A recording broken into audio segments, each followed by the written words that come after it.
নারী নির্যাতন এবং নারী নিরাপত্তা নিয়ে বহু সময় প্রতিবাদে সরব হয় নাগরিক সমাজ, কিন্তু পুরুষদের নিরাপত্তা কিংবা তাদের শারীরিক ও মানসিক নির্যাতন নিয়ে কখনো কি ভাবা হয়? বিশ্ব পুরুষ দিবসে একটি বিশেষ প্রতিবেদন। আজ বিশ্ব পুরুষ দিবস। আমরা যখন পাবলিকলি মানুষের সঙ্গে পুরুষ মানুষদের সমস্যা বা সেক্সুয়ালি হ্যারাসমেন্ট নিয়ে কথা বলতে গেলাম, বহু মানুষ তাচ্ছিল্যের স্বরে উড়িয়ে দিলেন। যারা কথা বললেন তারাও নিজেদের মুখ না দেখিয়ে আমাদের সঙ্গে নিজের মতামত জানালেন। পুরুষ নারী নির্বিশেষে আপনি কাউকে একটা জিজ্ঞাসা করুন যে বিশ্ব পুরুষ দিবসটা কবে, কেউ কিন্তু বলতে পারবে না। বলতে না পারার পিছনে কিন্তু দায় কিন্তু সমাজটারই।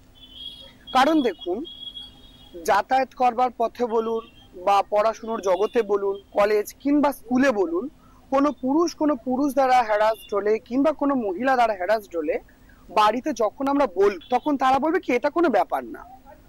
এটা হয়। পুরুষ দিবস বলে যে কিছু একটা আছে সেটাই আমরা অনেকে জানি না, অবগত নই। এবং দ্বিতীয়ত অবশ্যই অনেক ক্ষেত্রেই আমাদের সমস্যায় পড়তে হয়। রাস্তাঘাটে যাতায়াতের পথে আমার এরকম অভিজ্ঞতা আছে, যেখানে আমার হয়তো মানে ভীষণই অকওয়ার্ড লাগছে, কিন্তু আমি কিছু বলতে পারছি না। কারণ কি, সেখানে যদি আমি কিছু বলি, এমনকি মেট্রোতেও এটা আমি ফেস করেছি, আমি যদি সেখানে কিছু বলি সেখানে ব্যাপারটা খুব হাস্যকর হয়ে উঠবে। গবেষণা বলছে বিভিন্ন সময় পুরুষ মানুষেরা মহিলাদের থেকে সেক্সুয়ালি বা অন্যান্য ডোমেস্টিক ভাবে হ্যারাস হয়ে থাকেন, কিন্তু সেই বিষয়গুলি অফিসিয়ালি নথিবদ্ধ হয় না কোথাও।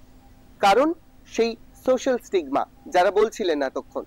আবার আরেকটি গবেষণায় উঠে আসছে, শৈশব ক্ষেত্রে অর্থাৎ বাচ্চাদের ক্ষেত্রে 100 জন বাচ্চার মধ্যে 52 জন মেল চাইল্ড বিভিন্ন সেক্সুয়ালি অ্যাবিউজের শিকার। তাদের ক্ষেত্রে কোনো কি আইন রয়েছে? যারা সমাজকর্মী তারা এই বিষয়ে ঠিক কি মনে করছেন? নিগ্রহ বলতে আপনি যদি যৌন নিগ্রহের কথা বলেন, সেক্সুয়াল অ্যাবিউজের কথা বলেন, no, there is no provision now. এবার যৌন নিগ্রহ হতে গিয়ে সেক্ষেত্রে যদি কেউ বাধা দেয়, মানে ভিকটিম স্বাভাবিকভাবে বাধা দেবে, সেক্ষেত্রে যদি কোনো হার্ট হয়, মানে গ্রিভাস হার্ট বা হার্ট এই ধরনের কিছু হয়, তার জন্য তো কিছু সেকশনস রয়েছে। অ্যাসল্ট কিছু হলে সেই সেকশনস রয়েছে, কিন্তু that does not specify sexual assault. আমরা খুব সম্প্রতি একটা সার্ভে করেছি এই ডিসক্লোজার নিয়ে, যে কেন ছেলেরা তাদের সাথে ঘটে যাওয়া এই ঘটনাগুলোকে খুব প্রকাশ্যে আনেন না।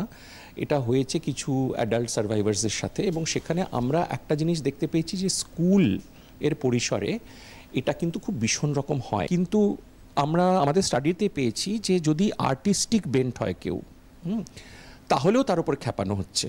আমরা এখনও যেসব কলকাতার বিভিন্ন পিছিয়ে পড়া অঞ্চলে কাজ করছি, সেখানে কিছু কিছু ছেলেরা লুকিয়ে লুকিয়ে আমাদেরকে ওদের আঁকা ছবি বা হাতে গড়া মূর্তির দেখাচ্ছে। আমরা যখন জিজ্ঞেস করছি এটা লুকিয়ে কেন দেখাচ্ছিস, কেউ কিছু জানে না কেন, বলছে যে এটা বললেই বলবে লেডিস, এই জন্য আঁকে, এই জন্য সে মূর্তি বানাতে চায়। তো এই ধরনের জিনিসগুলো এখনো কিন্তু রয়ে গেছে। নারী পুরুষ নির্বিশেষে সকলের সমস্যার কথাটা আইনত হোক বা সমাজের বিভিন্ন স্তরে খুব খোলামেলা ভাবে আলোচনা করবার। দূরদর্শন সংবাদের জন্য বেদান্ত চট্টোপাধ্যায়, কলকাতা।